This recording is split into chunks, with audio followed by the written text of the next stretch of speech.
Si Angelo Salviti na nagdurusa sa loob ng maraming taon mula sa malubhang colitis o pamamaga at impeksyon sa bituka ay naglakbay mula sa Chicago patungo Italia na umaasang makilala si Padre Pio pagkatapos malaman ang tungkol sa kanya. Sa maikling pagkikita nila habang binibiyayaan siya ni Padre Pio, ang talamak na pananakit at pagdurugo ni Angelo ay agad na nawala. Siya ay ganap na gumaling mula sa sandaling iyon. Isang tahimik na himala na iniuugnay sa basbas at panalangin ni Padre Pio. Ito ang buod ng ating istorya ngayong araw. Alamin ang mga detalye at manatiling nakatutok.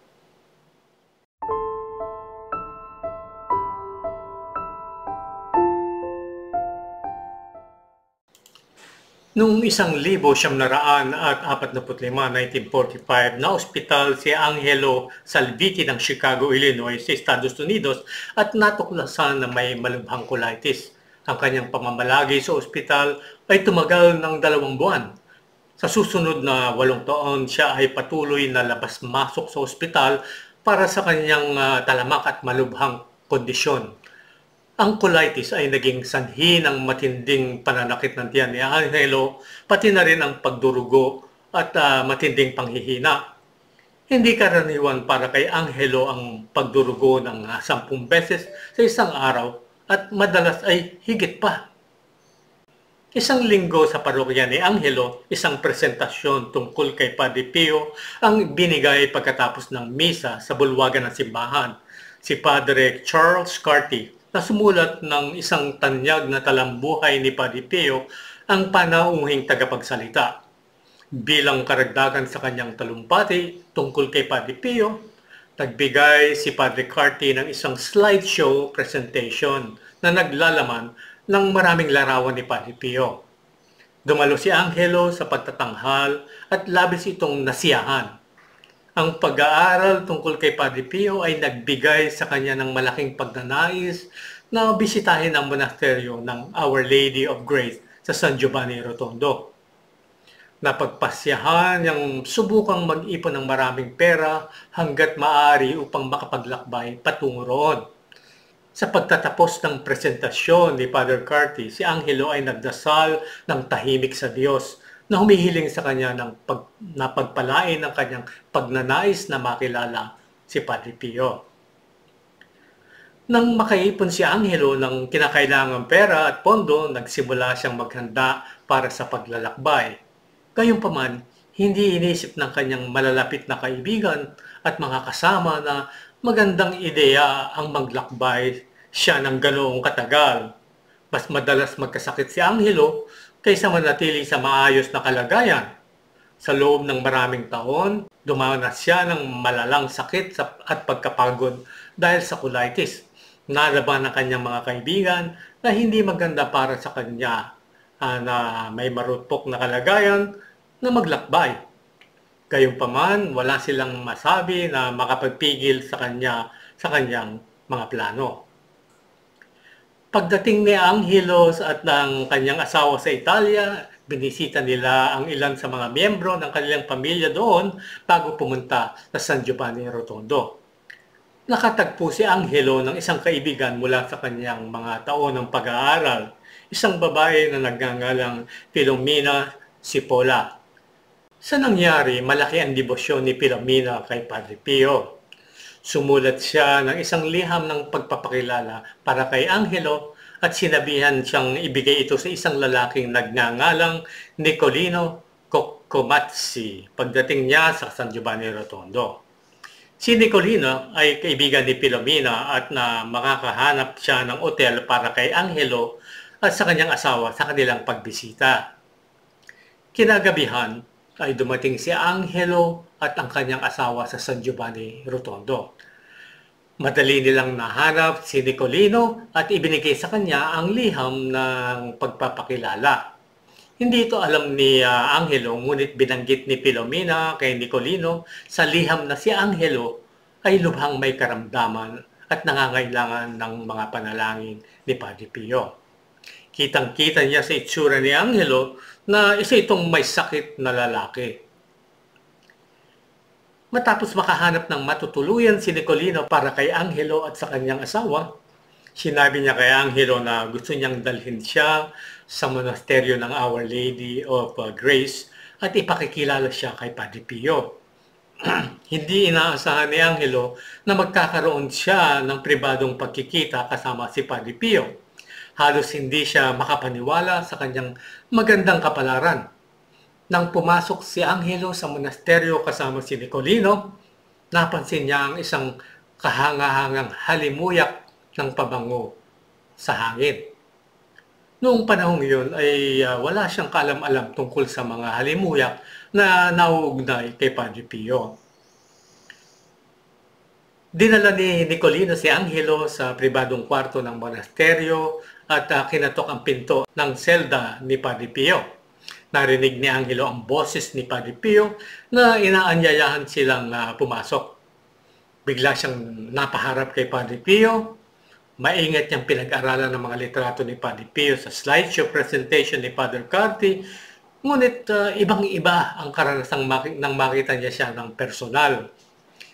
Kinabahan ng gusto si Angelo. Habang nakatingin siya kay Padre Pio, nakaramdam siya ng pagkasindak. Hindi niya magawang magbitaw ng kahit isang salita. Lumuhod si Nicolino at hinalikan ang kamay ni Padre Pio. Pagkatapos ay ipinakilala niya si Angelo kay Padre Pio. Gaya ng ginawa ni Nicolino, lumuhod si Angelo at hinalikan din ang kamay ni Padre Pio. Kinapik siya ni Padre Pio sa ulo at sinabing, "Pagpalain ka ng Diyos, anak ko."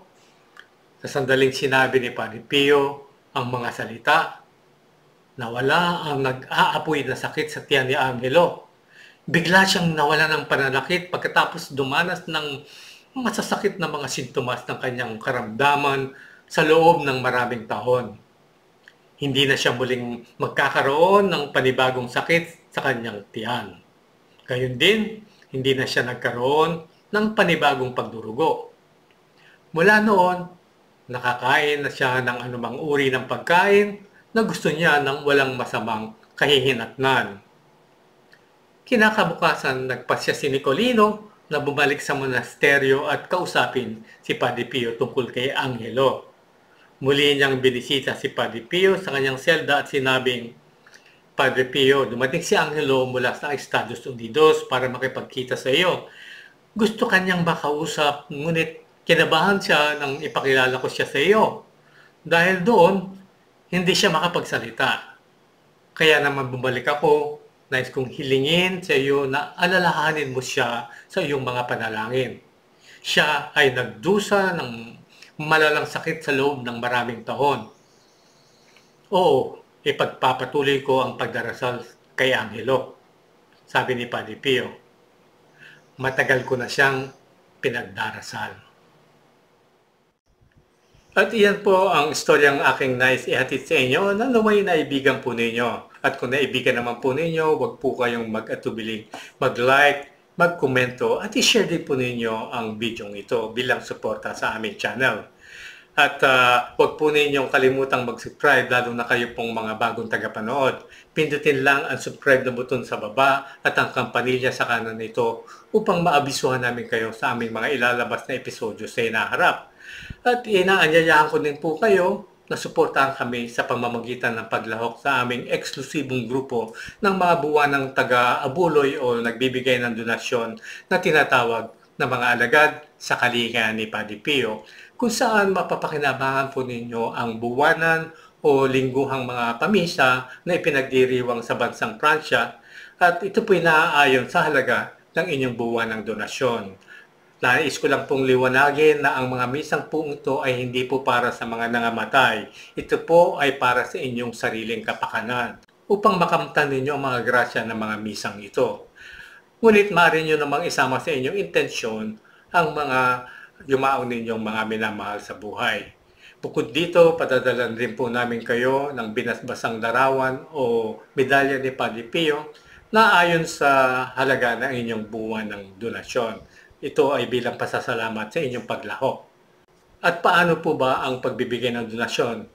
Unang-una, maaari po itong bilang direct deposit sa aming video account. Pangalawa, maaari rin po via bank transfer sa GCash. At pangatlo, pwede rin po sa aming personal na GCash sa ilalim ng aking pangalan. At kung may nais po kayong mga katanungan, lalo na sa paglahok, maaari niyo po kaming makontak sa pamamagitan ng pag-email sa angtinignipadipio@gmail.com. At meron din po kaming website para sa mga karagdagang impormasyon. At ito po ay www.angtinignipadipio.org www.angtinignipadipio.org. At hanggang dito na lamang po tayo. Maraming salamat po sa inyong pagtangkilik at panonood. At maraming salamat po kayo na mga miyembro na ng mga alagad sa Kalinga ni Padre Pio. At ginagaranti ako po sa inyo na patuloy po ang pagpapamisa para sa inyo at sa inyong mga intensyon. Maraming salamat po sa inyo, sa inyong kabutihang loob. Hanggang sa muli po nating pagkikita, naway pagpalain at patnubayan kayo palagi ng ating Panginoon Diyos.